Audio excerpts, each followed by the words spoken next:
We are walking through the story of the Bible, focusing on the role of priests. And that story begins with God creating a garden called Eden, where heaven and earth are one.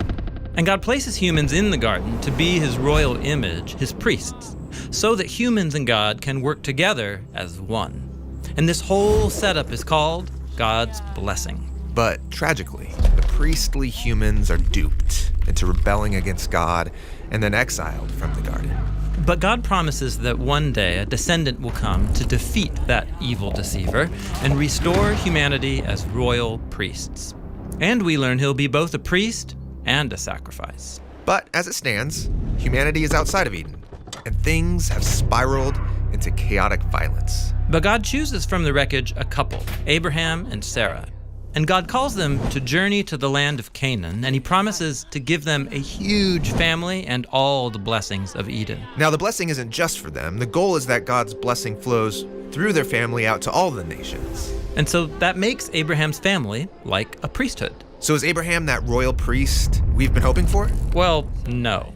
But Abraham does meet a mysterious figure who reminds us of that promised royal priest. And who is this? Well, Abraham is returning victorious from a risky battle. And he passes by the city of Shalem, and this king comes out to meet him.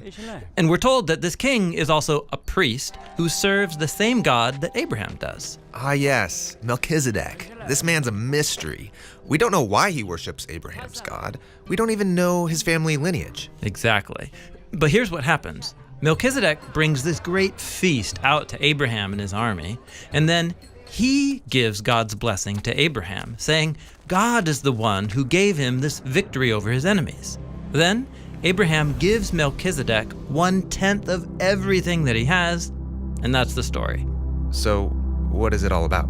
Well, Melchizedek is the king and the priest of Shalem, which is an ancient name short for Jerusalem. Jerusalem, which will later become the capital of Abraham's future family, where the temple is built. And that 10% that Abraham gives Melchizedek, that's just like the 10% Israelites will later give to honor the priests who work in the temple. Exactly. And so here is Abraham, the father of the Israelites, and he's honoring a royal priesthood that existed long before Israel's temple or their priests. Ah, Melchizedek. Yeah, he's super important. And we'll come back to him when we get to the story of David. Okay, back to Abraham. We find out that he and Sarah are unable to have kids. And they're really old, so how are they going to have a family? Well, they scheme up their own plan. Sarah forces her Egyptian slave to produce a child with Abraham. But once that happens, Sarah ends up despising her slave and oppressing her. So instead of trusting God for a family, they do it on their own terms. Right. And so God eventually does give them their own son, Isaac, but then God promptly asks for the life of that son back. Abraham is called to offer up Isaac on a mountain as a sacrifice. And we're told this is a test. God's requiring Abraham to own up to his failures, to stop his scheming, and to surrender his family's future to God. Abraham and Isaac go up the mountain, build an altar, and right as Abraham is about to offer up his son, God stops him, and he provides a substitute ram that can be sacrificed in Isaac's place. And here, the narrator stops the story and starts speaking to you, the reader, saying, "This is why we today say, on the mountain of Yahweh, it will be provided." The mountain of Yahweh, that's Jerusalem. That's right. And so notice, in both of these stories we've looked at, Abraham is near that high place that will later be called Jerusalem.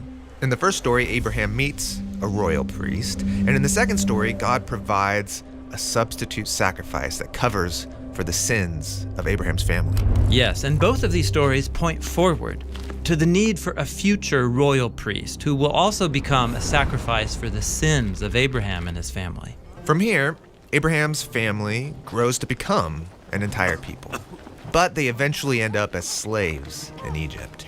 And so, how can a group of slaves produce a royal priest?